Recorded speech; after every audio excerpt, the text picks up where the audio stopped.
Bonjour à tous. La paracha de cette semaine, c'est la paracha Pinchas. C'est la paracha dans laquelle nous parlons, bien sûr, de toutes les différentes fêtes depuis Shabbat, Rosh Chodesh, ainsi que les fêtes de Pesach, Shavuot et Sukkot. Mais nous allons nous arrêter aujourd'hui sur un autre paragraphe qu'il y a dans la paracha de cette semaine. Et ça, c'est un épisode tellement intéressant. Un épisode qui vient nous parler sur la vulnérabilité que chacun de nous pouvons avoir. Et surtout quand on apprend ce qui se passe avec Moshe. Moshe, le maître du peuple juif, celui qui a fait sortir le peuple juif d'Égypte, celui qui était sur le point de les faire entrer en Israël. On voit comment cette semaine, pas seulement, il va nous apprendre une leçon dans la vie, mais basée sur un discours que le Rabbi nous a transmis il y a 30 ans, en 1987. L'importance d'avoir un maître, l'importance d'avoir un rave, l'importance d'avoir quelqu'un qui peut être là pour nous diriger. Pas seulement nous diriger, mais quelqu'un qui peut être là pour nous guider dans la vie de tous les jours. Bien sûr, tout ceci basé sur un paragraphe intéressant qu'on a vu cette semaine avec l'épisode, l'échange qu'il y a eu entre Moïse et 5 sœurs. Ces sœurs étaient les filles de Tzlofchad. Comme on va tout de suite raconter l'histoire, une histoire qui nous dérange, une histoire qui est parfois flagrante dans ces détails qui sont si simples. Et néanmoins, on voit comment Moshe n'a pas agi avec simplicité. Il s'est tourné vers Dieu pour demander comment agir, comment faire, quoi faire, alors qu'il aurait pu tout simplement donner la réponse. Regardons l'histoire comme la Torah nous le décrit dans la paracha de cette semaine. Paracha de Pinchas. Tzlofchad était un homme juif, qui était de la génération de ceux qui sont sortis d'Égypte, libérés par l'Exode, et finalement avait été attribué une partie dans la terre de Canaan en tant qu'héritage dans la terre promise, la terre d'Israël. Même si la génération de Tzlofchad n'a pas mérité à rentrer en Israël, on sait très bien que la génération de ceux qui sont sortis d'Égypte n'ont pas mérité de rentrer directement en Israël.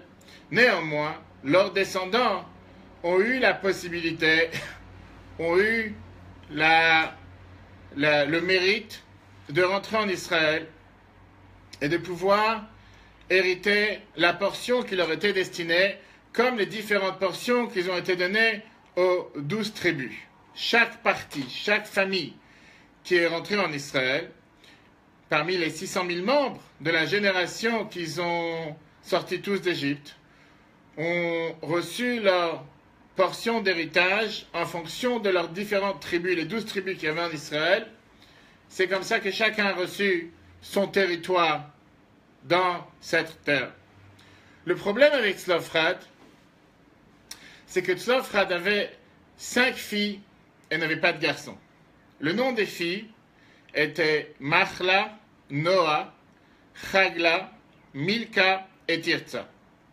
Les lois, comment Dieu l'a placé, comment pouvoir définir qui reçoit un morceau, une portion, un héritage dans la terre d'Israël et qui ne reçoit pas, ces lois étaient données dans la Torah et en règle générale, c'était basé selon si dans la famille il y avait des garçons ou s'il n'y avait pas de garçons. C'est-à-dire, s'il y avait des garçons dans la famille, automatiquement les garçons héritaient la portion de territoire qui appartenait à leur père.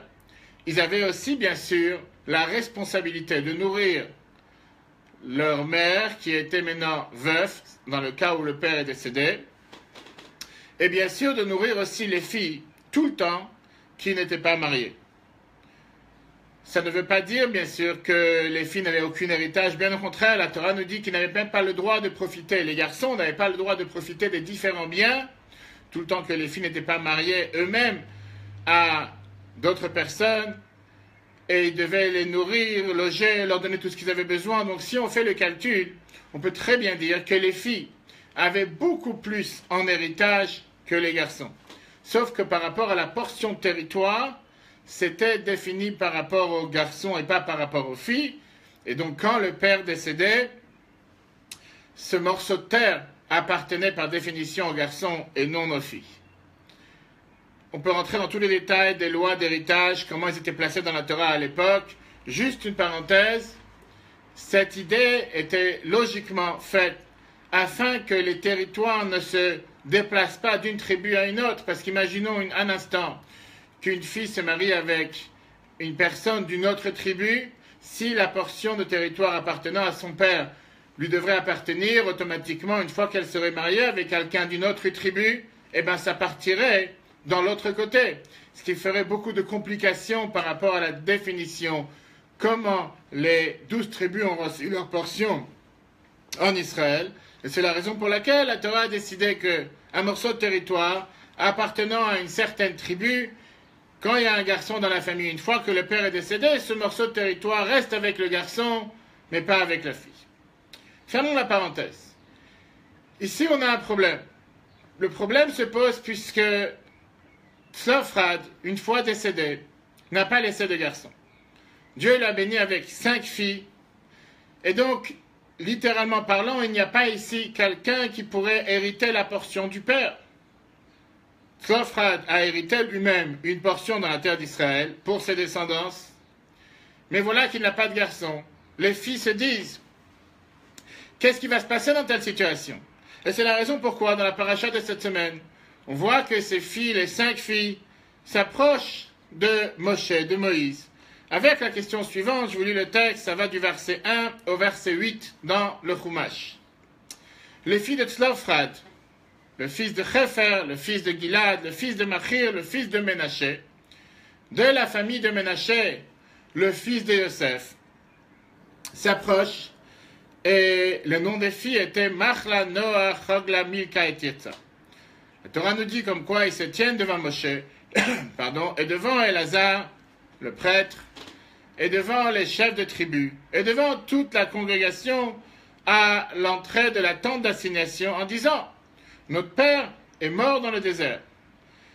Et il ne faisait pas partie de cette assemblée qui s'est regroupée ensemble pour se battre contre Dieu avec le complot de Korach. On se rappelle ce qui s'est passé il y a quelques semaines avec ce fameux démagogue qui est venu, qui voulait attaquer l'essence même de qu'est-ce que représentait Moshe en se disant qu'il n'aurait pas dû être celui qui libérait le peuple juif, que c'était tout le peuple exactement la même sainteté.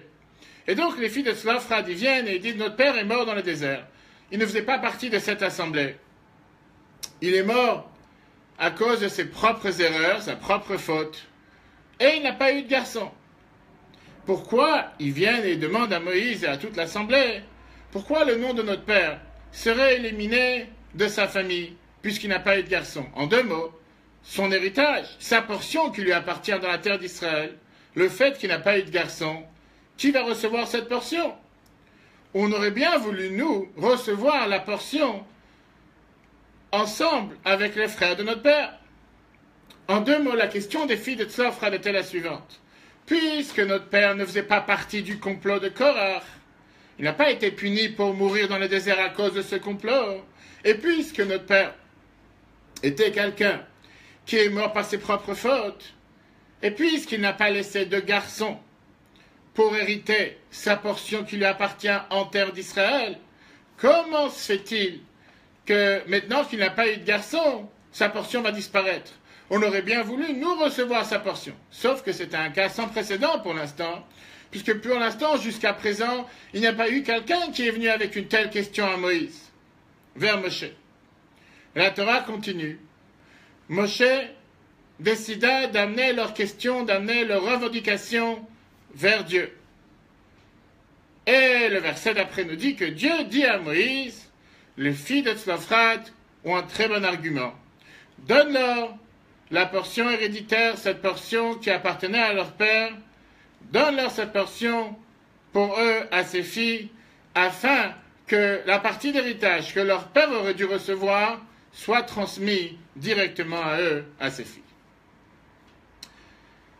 Le Rabbi en 1987, ainsi que 1981 et plusieurs autres reprises, nous demande à réfléchir qu'apparemment cette portion dans la Torah nous paraît extrêmement bizarre.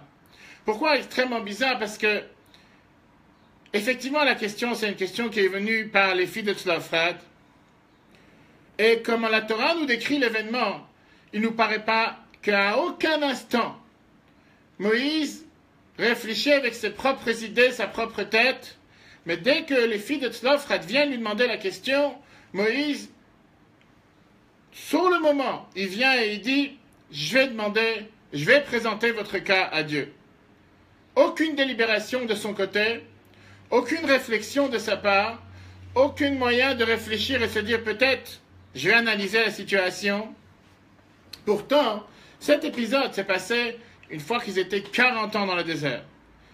Moshe était quand même le plus grand savant de la Torah, de les lois de la Torah, incluant tout le système et toute la formule de n'importe quelle question qui aurait pu se poser à la situation présente, voire le futur. Moshe aurait pu tout simplement utiliser sa sagesse pour répondre à la question. On sait très bien que la majorité des détails de la loi de la Torah sont déduits avec la logique, et c'est c'est laquelle se basent toutes les différentes lois, les lois orales, surtout ces lois de division, de partage par rapport aux différents territoires. Comment se fait-il que Moshe n'a même pas utilisé un instant pour réfléchir avec sa propre logique, mais à la place, une fois que les filles de Tzlofchad viennent le voir avec cette question, la première chose que Moshe dit, je vais transmettre la question à Dieu. Pourquoi ne pas avoir réfléchi soi-même? Quand on analyse la question des filles de Tzlofchad, on voit que c'est une question qui est énormément logique. Parce que qu'est-ce qu'on veut faire avec cette portion qui appartient à Tzlofchad lui-même? Qu'est-ce qu'on peut faire avec cette portion? À qui la donner? Qu'elle reste sans personne? Tzlofchad est décédé. Le fait que Tzlofchad est décédé et qu'il n'a pas laissé de garçon, et que la Torah n'a pas dit quoi faire quand il n'y a pas de garçon dans la famille, la logique est que cette portion devrait passer à sa famille.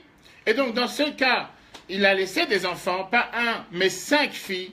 C'est tout à fait normal que cette portion soit transmise directement aux filles. On n'a pas besoin d'avoir une question et d'avoir un débat. C'est tout à fait logique que ce n'est pas les frères de Tzlofchad qui doivent en bénéficier. Comme on a dit tout à l'heure, que dans le cas où il y a des orphelines, des enfants qui sont restés, et qu'il y a aussi des garçons, les garçons ont le devoir de nourrir leurs sœurs jusqu'au mariage, et seulement après pouvoir bénéficier de l'héritage de leur père.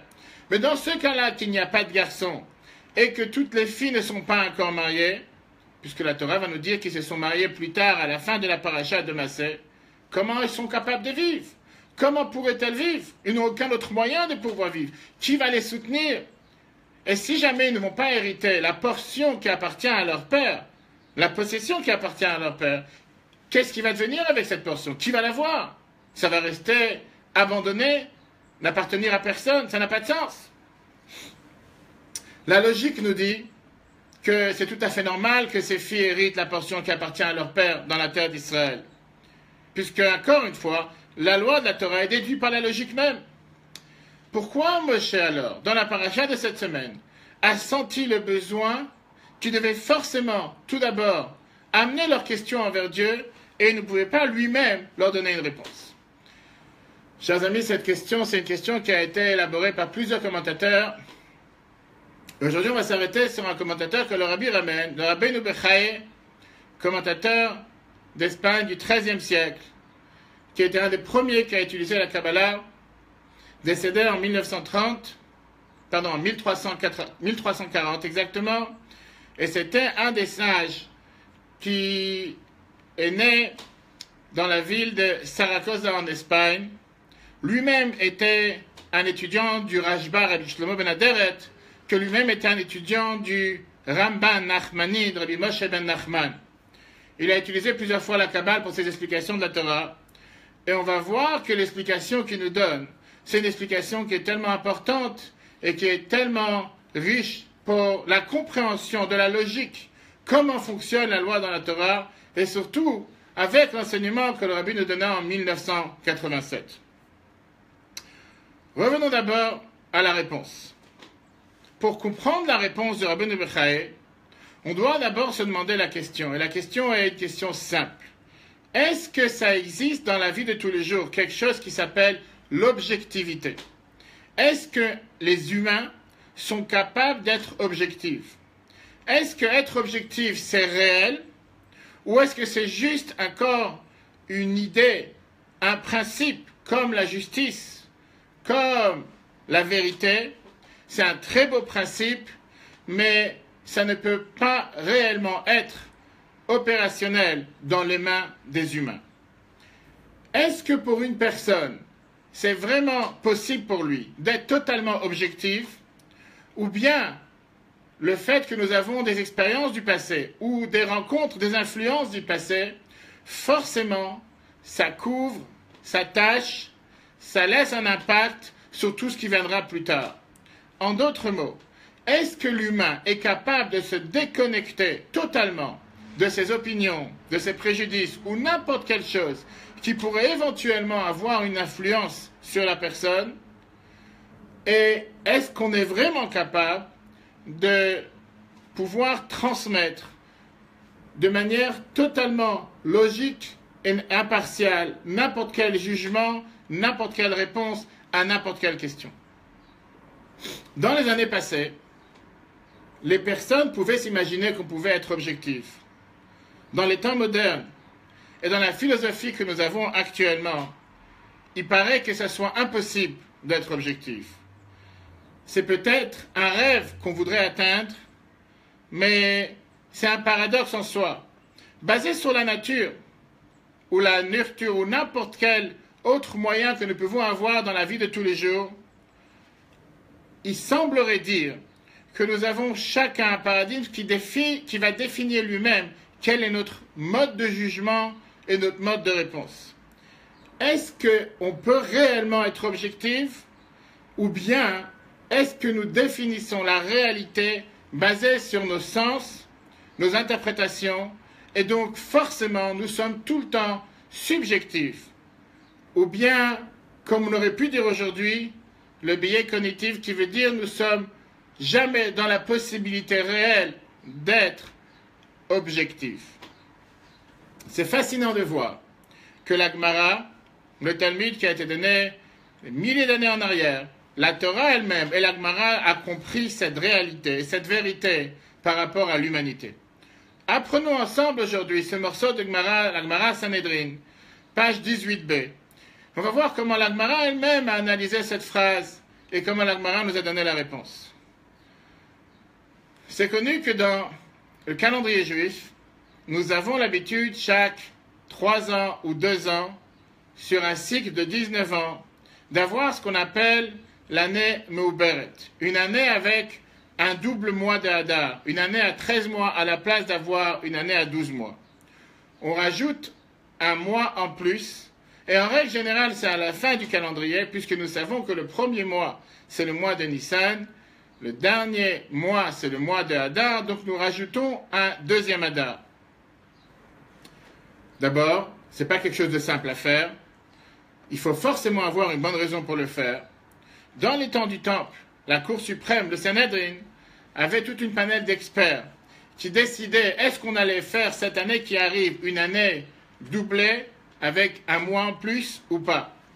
C'était bien sûr basé sur les calculations astronomiques pour s'assurer que la fête de Pessah tombe toujours au temps du printemps, puisque nous savons très bien que nos mois et nos fêtes, eux en règle générale, sont pas le même calendrier. Les mois sont basés d'après le calendrier lunaire, alors que les saisons sont basées d'après le calendrier solaire. Et la Torah fait énormément attention à ce que les fêtes tombent toujours en fonction de différentes saisons. Comme la Torah nous dit que Pessah doit toujours tomber au début du printemps, si jamais nous n'allons pas nous adapter avec les différentes années en rajoutant un mois en fonction du calcul, tous les 3 ans ou tous les 2 ans, nous risquons d'avoir la fête de Pessah en hiver, voire en automne. Et puisque la Torah nous demande d'avoir la fête de Pessah au printemps, c'est la raison pour laquelle ils devaient se réunir, se rassembler pour s'assurer et rattraper la différence qu'il y a entre le calendrier lunaire et le calendrier solaire pour faire en sorte qu'à chaque fois, la fête de Pessah tombe en plein printemps et pas en automne, pas en hiver. Vient l'Agmara Sanhedrin. Et l'Agmara nous dit que le roi ou le grand prêtre n'avait pas le droit d'être assis dans la Cour suprême qui allait décider si cette année allait être une année doublée ou pas avec un mois en plus. Pourquoi l'Agmara demande la question? Rashi nous explique le fait que le roi avait ici des intérêts monétaires personnels. Pourquoi? Puisque le budget de l'année, c'était un budget annuel, si l'année allait avoir 13 mois, le trésor allait être gagnant. Le fait que le roi allait payer des salaires pour l'année, un salaire annuel, si l'année allait être sur 13 mois, le salaire qui normalement durerait sur 12 mois, ces 12 mois auraient été répartis sur 13. Et donc ça aurait été beaucoup plus intéressant pour lui. Comme il pourrait avoir un intérêt personnel, le roi, qui était aussi le responsable du trésor de l'État, n'avait pas le droit de siéger à la Cour suprême qui allait décider est-ce que cette année sera une année avec un mois en plus ou une année normale. Ça a un sens. Mais pourquoi l'Agmara nous dit aussi que le grand prêtre n'avait pas le droit de siéger dans cette Cour suprême pour décider si on rajoutait un mois ou pas? Écoutez bien la raison que l'Agmara nous dit. L'Agmara nous donne parce que quel était l'intérêt personnel que le grand prêtre aurait pu avoir en doublant l'année, en rajoutant encore un mois? Si jamais il allait rajouter un mois, peut-être que le jour de Kippour serait dans une période beaucoup plus froide. Et comme le jour de Kippour, le grand prêtre avait le devoir de se tremper au mikvé dans le temple 5 fois dans la journée, en plus il travaillait dans le temple pieds nus, et donc il n'aurait pas voulu avoir un mikvé plus froid ou avoir le parterre du temple plus froid. Il aurait préféré ne pas doubler l'année, et c'est pour ça que lui aussi n'a pas le droit de siéger dans la Cour suprême qui allait décider est-ce qu'on rajoute un mois ou on ne rajoute pas un mois. Réfléchissons un instant. Ça nous paraît tellement étrange.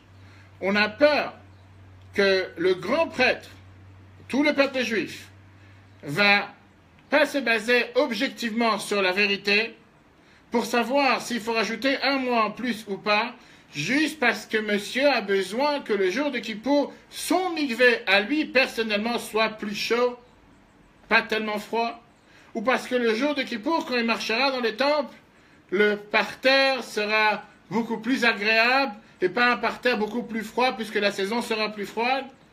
Et quand tout ça, le jour de Kippour, le jour le plus saint de l'année, quand le grand prêtre rentre dans le Saint des Saints, est-ce que vraiment c'est la seule chose qu'il a dans la tête? À se focaliser sur le jacuzzi qu'il y avait dans le temple, qui soit plus chaud et pas froid, et il risque de dévier la loi à cause de ça? Néanmoins, nos sages nous disent dans l'Agmara, le judaïsme reconnaît quelle est la subjectivité humaine. Je peux être le grand prêtre, je peux être un juif très saint, ça peut être le jour de Kippour, le jour le plus saint. Je peux peut-être m'occuper de quelque chose d'un niveau national, qui est rajouter un mois dans le calendrier pour tout le peuple juif du monde entier, avec toutes ses grandes conséquences. Mais au profond de moi-même, consciemment ou inconsciemment, je pourrais peut-être me dire que qu'est-ce qui détermine ma décision? Le fait que moi j'ai envie d'avoir un mikvé, un bain chaud et pas un bain froid. Et oui, chers amis, dans le monde du judaïsme, pour un être humain, peu importe sa grandeur, il doit d'abord savoir et reconnaître combien nous sommes petits, combien nous pouvons parfois être pathétiques, combien de billets il y a des fois dans notre corps, dans notre cœur, consciemment ou inconsciemment. On ne doit jamais oublier de ne pas vouloir regarder en face la réalité. On doit l'accepter. Et ça, c'est la première étape pour ne pas être totalement englouti, pour ne pas être totalement avalé par ce qui pourrait parfois paraître comme un mensonge. Mais regardons encore un morceau intéressant, encore une illustration intéressante de l'Agmara. Et cette fois-ci, l'Agmara Ktuvot. L'Agmara Ktuvot, page 105b. nous raconte 4 histoires que nous allons voir ensemble. Comme quoi les sages du Talmud faisaient énormément attention à ce qu'on appelle cette objectivité ou subjectivité, ou tout simplement corruption quand ils doivent juger ou être en instance de jugement. Le sage de Babylone, Shmuel, était une fois en train de traverser un pont, quand tout d'un coup un individu vient en face de lui et lui tend la main pour l'aider à traverser le pont. Shmuel lui demande « Mais qu'est-ce que tu fais ici aujourd'hui ?» Il lui dit « J'ai un jugement en instance avec toi aujourd'hui. » Shmuel était le chef de la Cour suprême de la ville de Nerdea à Babylone, à Babel. Et donc c'est pour ça que j'ai décidé de venir en avance. Shmuel lui répond « Tu viens de me disqualifier pour te juger, parce que tu viens de me faire une faveur. » Deuxième épisode que la Gemara nous raconte. Ameima était assis une fois en plein jugement, et il y a une plume qui est tombée sur son chapeau. Une personne s'approche et enlève la plume. Ameima lui demande « D'où tu as apparu tout de suite? Comment tu es arrivé ici ?»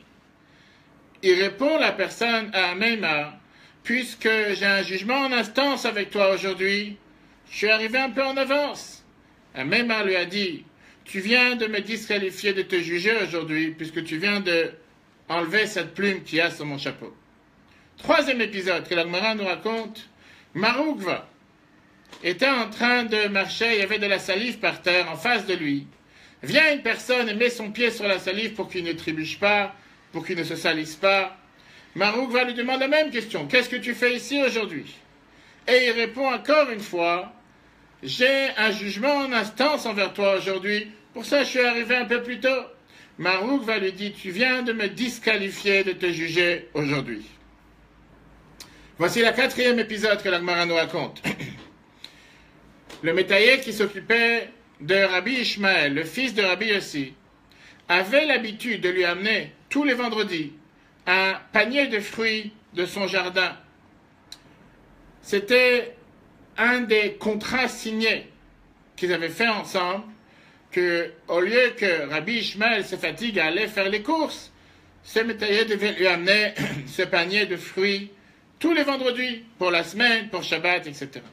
C'était une obligation, c'était un contrat, business, signé, rien d'anormal.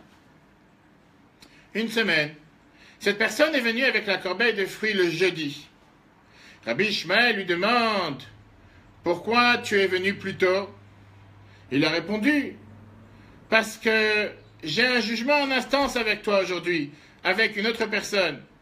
Et donc je me suis imaginé qu'à la place de venir demain encore une fois dans la ville, je pourrais déjà venir aujourd'hui puisque je viens te voir de toute façon. Au lieu de refaire la route encore une fois et de t'amener encore une fois le panier demain, je viens déjà te voir aujourd'hui, autant te l'amener aujourd'hui. » Rabbi Ishmael n'a pas accepté le panier et il s'est disqualifié de juger cette personne. Réfléchissons un instant à cette histoire. Cet employé de Rabbi Ishmael n'avait certainement pas ici une idée de lui donner de la corruption, puisqu'il était obligé de lui amener ses fruits. Et c'était un deal qui devait lui amener ses fruits chaque fin de semaine. Même en lui amenant les fruits un jour plus tôt, le jour où le jugement aurait dû prendre place, pourquoi il a fait? Pas parce qu'il cherchait à donner de la corruption, il cherchait tout simplement à éviter de faire la route encore une fois, de venir dans la ville encore une fois. Néanmoins, Rabbi Ishmael a décidé de ne pas accepter ce panier de fruits, et il ne s'est pas permis de juger la personne. Il s'est senti biaisé par rapport à cette histoire, par rapport à ce cas, par rapport à ce jugement, et il a dit, tu m'as disqualifié de juger. Mais la Gemara continue. Rabbi Ishmael, pas seulement il s'est disqualifié de juger, il a trouvé d'autres personnes qui pourraient juger ce cas. En plein milieu du jugement, Rabbi Ishmael qui était à côté, il entend comment il est mentalement engagé dans le cas de cette personne et comment il pourrait éventuellement trouver comment lui donner des détails, comment répondre, comment intervenir. Pardon. Rabbi Ishmael, il s'est dit à ce moment-là, vous voyez c'est quoi la force de la corruption? Tout d'abord, je n'ai pas accepté le panier de fruits. Même si j'aurais pris le panier de fruits, j'avais tous les droits de le prendre, ça m'appartient. C'est un deal qu'on a fait ensemble, que ce panier doit m'appartenir. Néanmoins, sans prendre ce panier de fruits, le fait que je sais qu'il aurait pu me l'amener, je me trouve en train de faire du favoritisme envers cette personne. Imaginons-nous un instant quelle est la force de la vraie corruption. La vraie sensibilité morale et l'intégrité des sages du Talmud qui nous sont montrés ici nous expliquent pourquoi nos sages spirituels ont eu un pouvoir et ont eu, pas seulement un pouvoir, mais ont eu une sainteté tellement importante à travers l'histoire du peuple juif. Quand on rencontre des personnes qui sont tellement peur de pouvoir tomber dans un piège humain, la pénétration de différents biais ou différents agendas personnels, vouloir défendre des cas personnels qui pourraient des fois être totalement détachés de la réalité, ça n'a absolument pas de sens. On peut croire ces sages du Talmud, parce que le plus grand obstacle à la vérité, à la confiance, c'est pas que nous avons nos propres agendas, c'est pas que nous avons nos propres désirs, nos propres volontés, nos propres manières de vouloir interpréter chaque chose. Le problème, c'est que nous en avons et ne voulons pas reconnaître la réalité. Et c'est pour ça, chers amis, que quand on revient à la question des filles de Tzlofrat, maintenant que nous avons analysé ces deux morceaux de Gemara, nous allons pouvoir comprendre pourquoi et comment Moshe a analysé et a répondu à la question de Tzlofrat. Basé sur tout ce qu'on vient de voir, si on voit comment ils sont venus poser leurs questions, on a tout de suite la réponse pourquoi Moshe ne s'est même pas demandé la question. Logiquement, comment il aurait pu leur interpréter la réponse, mais il a décidé directement d'amener la question vers Dieu. Leur phrase était, si vous vous rappelez, comme on a vu au début, « Notre père est mort dans le désert. » Il ne faisait pas partie des membres de Korach qui sont venus protester contre Dieu. Il est mort à cause de sa propre faute et il n'a pas laissé de garçon. Ce détail, c'est ce qui a fait que Moshe ne pouvait plus répondre. Korach, toute sa guerre était contre Moïse.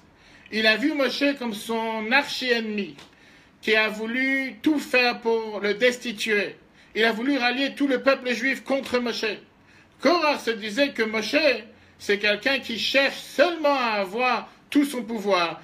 Korach se disait que Moshe, c'est quelqu'un qui cherche à diriger tout le peuple. Il a placé son frère, le grand prêtre, que Dieu nous en préserve, qui veut avoir la dictature, il veut tout contrôler, toute l'autorité. Le moment où Moshe entend les filles de Tzlofrat venir lui dire « T'inquiète pas, notre père ne faisait pas partie de Korach, de cette mutinie, de cette bande de personnes qui sont venues t'attaquer. » Quand Moshe a tout de suite compris que dans son psychisme, il est devenu tellement dépendant de vouloir faire du favoritisme envers leur père.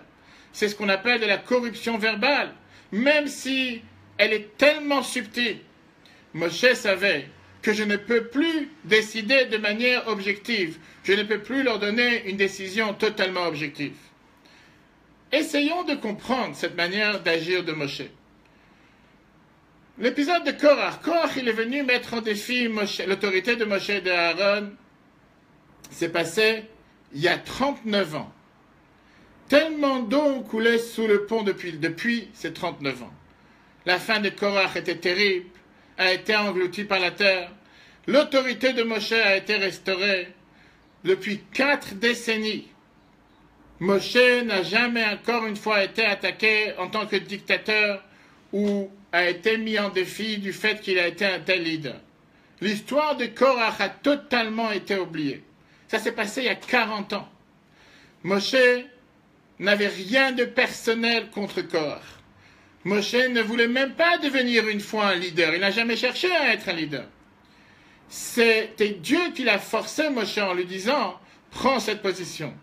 Moshe, il aurait été tellement plus heureux d'obéir à Korach. Il lui dit « Tu sais quoi, prends le poste. Je ne cherche pas à être le responsable. Je ne cherche pas à être le maître du peuple juif. Je n'ai pas voulu les sortir d'Égypte. Tu veux les avoir. Dirige-les toi-même. » Moshe n'a jamais défendu son propre honneur.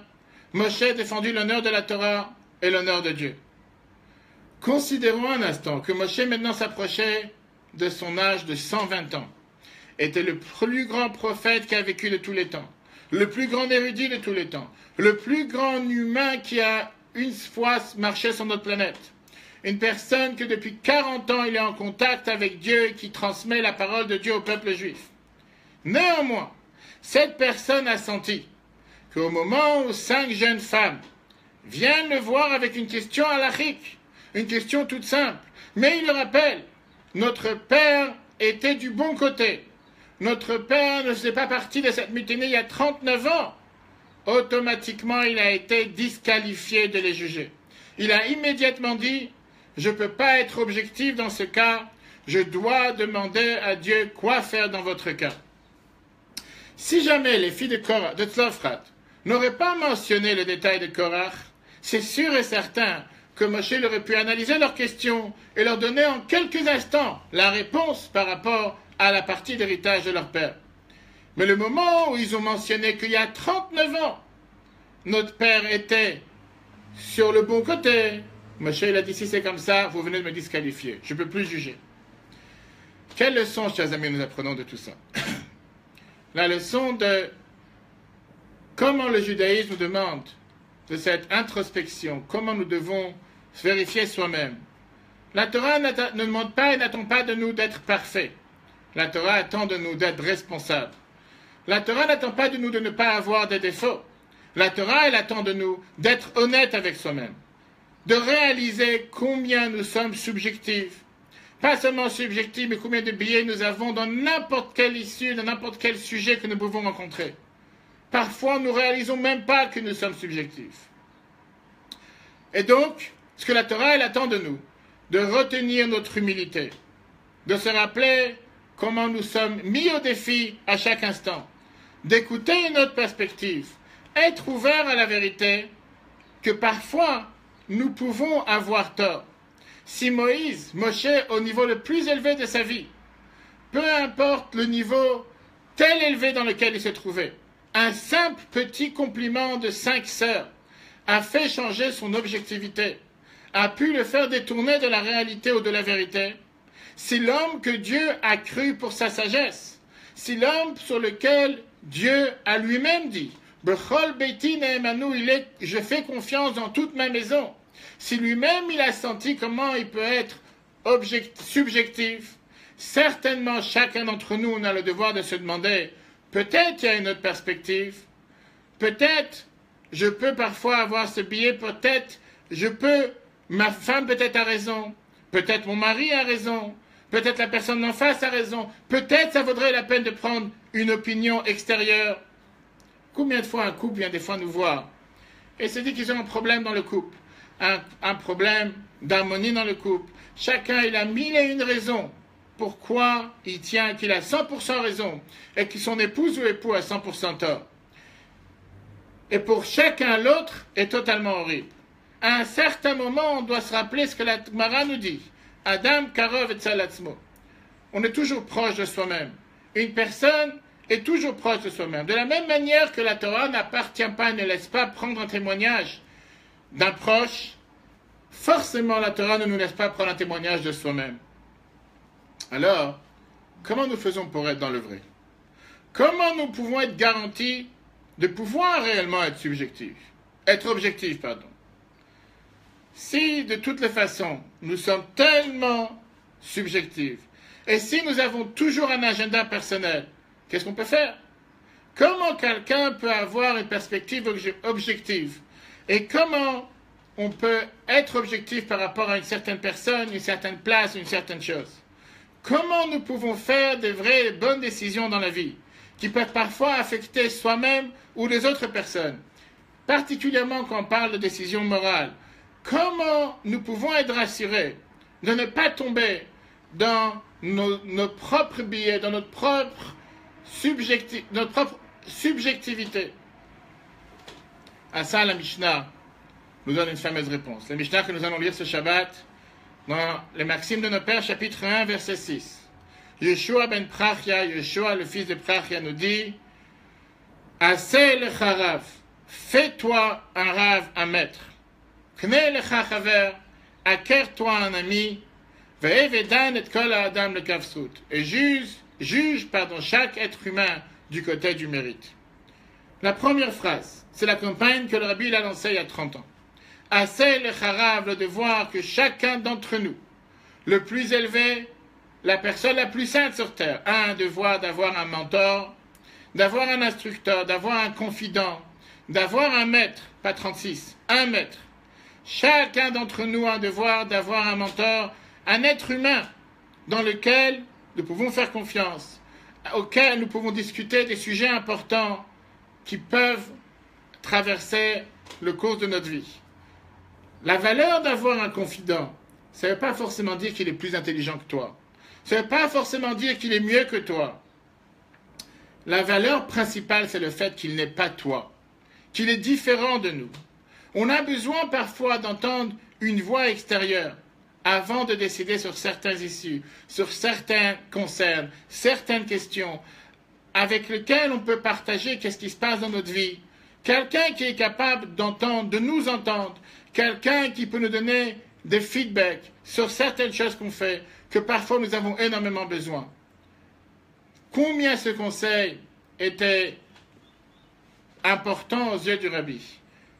Des dizaines de fois en 87, le Rabbi a demandé encore une fois et encore une fois que chacun d'entre nous ait son Rav et son mentor. Que chacun d'entre nous puisse avoir la personne avec laquelle il peut se conseiller, avec laquelle il peut partager, à laquelle il peut demander n'importe quel sujet, une personne de confiance. Parce que parfois, nous sommes tellement empêtris dans le problème, dans le sujet, dans la décision, que nous ne pouvons pas voir de manière objective qu'est-ce qui se passe de l'extérieur, particulièrement quand ça se passait au niveau de couple, des différences dans le couple, particulièrement quand ça se passait dans les affaires. Combien de fois le Rabbi demandait d'avoir une personne à l'extérieur avec qui tu peux te renseigner, demander, avoir son idée de manière objective, qui n'a pas un intérêt ou un gain personnel. Voilà, chers amis, la réponse que nous apprenons dans la paracha de cette semaine. Pourquoi, quand les filles de Tzlofrat sont venues voir Moïse, en lui demandant qu'est-ce qui peut se passer avec le terrain qui appartient à notre père, puisqu'il ne faisait pas partie du complot de Korach, à la minute même, ils ont disqualifié Moshe de pouvoir résoudre le problème. Et c'est la raison pour laquelle Moshe est parti voir Dieu en lui disant quoi faire avec eux. Et la réponse que Dieu lui a donnée en disant ils ont raison, ce territoire leur appartient. Chers amis, une merveilleuse leçon, basée sur un enseignement du Rabbi en 1987. Il ne reste plus qu'à l'appliquer dans la vie de chacun d'entre nous. Que Dieu fasse que nous méritons de pouvoir mettre ça en application quotidienne. Et je vous garantis qu'avec ça, nous éviterons beaucoup de soucis, beaucoup d'aggravations, beaucoup d'honneur. Et que Dieu fasse que nous puissions toujours être entourés de ces valeurs que la Torah nous transmet et la mettre en application dans la vie quotidienne de chacun d'entre nous. Très bonne journée à tous et à la semaine prochaine.